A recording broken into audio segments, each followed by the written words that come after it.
Every astronaut who ever flew with us, whether a U.S. astronaut or not, was invited to this celebration, but none are greater in their accomplishments than John and Neil. And the demands on their time are voracious.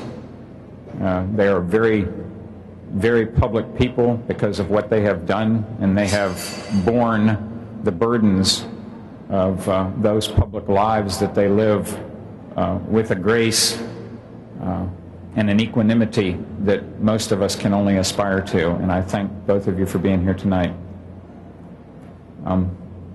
One thing about that is very enjoyable about our 50th birthday, our 50th anniversary, is that we're still young enough to be able to interact with those, not only our astronauts, but also our flight engineers, those on the ground who help bring it together.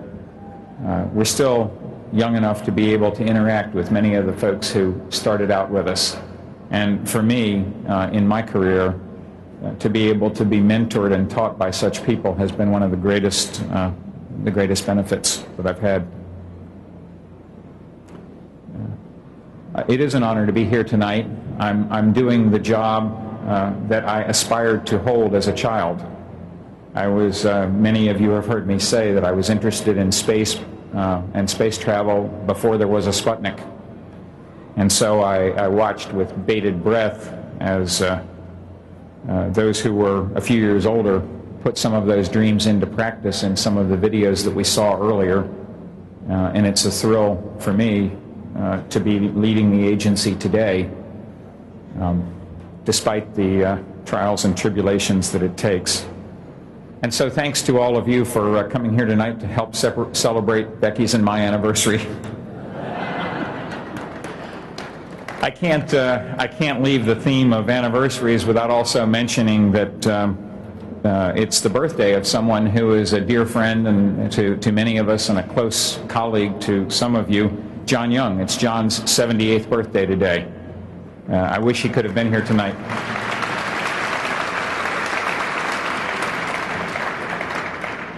I often say that John Young befriended me before I was anybody, and so I have always very much appreciated that. NASA today is doing well. I believe that we are doing well. I believe the evidence before us supports that. We're in the final stages of completing the International Space Station, much tougher than we ever thought it would be, for many reasons lying entirely outside the technical, but we're getting there. And when we are done, it will be an engineering and scientific accomplishment beyond anything yet achieved by the human race. On other fronts, we just soft landed on Mars for the third time in history this past Memorial Day. It was an exciting event as I've ever been able to witness. We still have 2 rovers running around Mars as we speak today. I spoke the other day with one of the folks who earns his living by driving a rover on Mars. It's a tough job, but somebody's got to do it. The Dawn spacecraft is on the way to the to the major asteroids in the asteroid belt. We have no idea what we'll learn there. We can be certain that we'll learn things we didn't know. New Horizons is on its way to Pluto. Messenger is on its way to Mercury.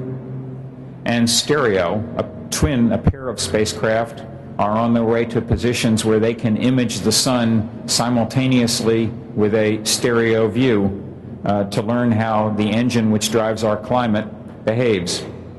And regarding our climate, we are being observed by more Earth satellites than I care to count. Among them, Terra and Aqua. Terra was managed by the man who is my associate administrator today, Chris Scalise, another to whom we owe a great debt. So NASA is doing well. I think we will continue to do well. Elsewhere, I have written, after a lot of the very careful geeky analysis for which I'm known, that with our present budgets in fixed dollars, constant dollars, inflation-adjusted dollars, if we can stay the course, when it comes time to have that 100th birthday that Neil spoke of, that we can be looking back on the 20th anniversary of the first Mars landing. I know that to be true. It's available in the technology and it's available in the budget, but it requires that we act with unusual persistence for Americans and that we stay the course and that we stay true to what it is that we believe the proper goals are for our agency into our children's and grandchildren's time. I think there are lessons from today in what happens when we lose that focus. We are doing very well today. But as you walk out of this museum, I'd like you to take a look at the SR-71. We don't have one of those anymore. Tonight I'm wearing a tie which shows an astronaut in a manned maneuvering unit flying around, and it shows an Apollo lander on the moon and two Apollo spacecraft. We don't have those anymore either. You can go see them in museums. Now, there's nothing odd about looking at 40-year-old hardware in museums and admiring it and respecting those who brought it into being. Indeed, that's why we have museums, and that's what they're for. And we should do that. What looks easy to us today was not easy the first time it had to be done.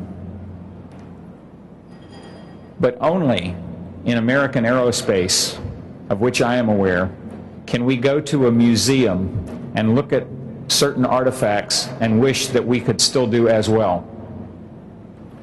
And that fact should sober everyone here, in my opinion.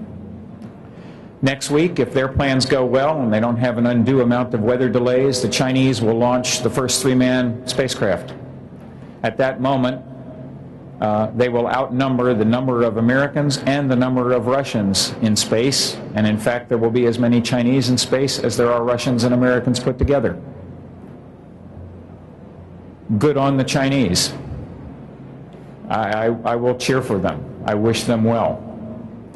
I wish that we were more prominently numbered among those who are in space and that we were reaching farther and doing more.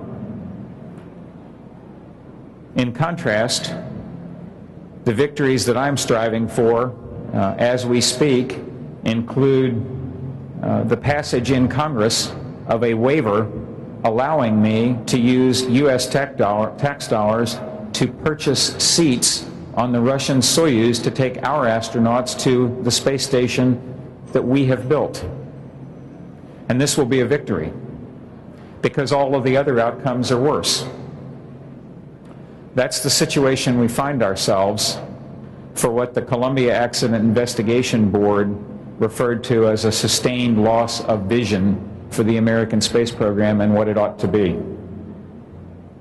I took over at the best of times at NASA and the worst of times, but the best of times because of the possibilities for making change, and we're doing that. And I think the team that we have put together is doing it very well indeed. I'm immensely proud of them.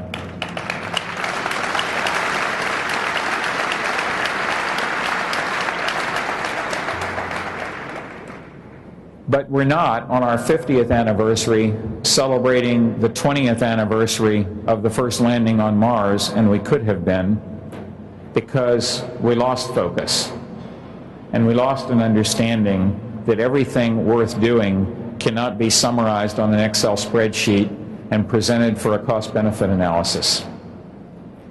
I hope that in the next 50 years, we can hug that understanding to our bosom, and then those who stand here in this museum, which will be here in 50 years, can look down on the crowd and say, isn't it great to have a base on Mars?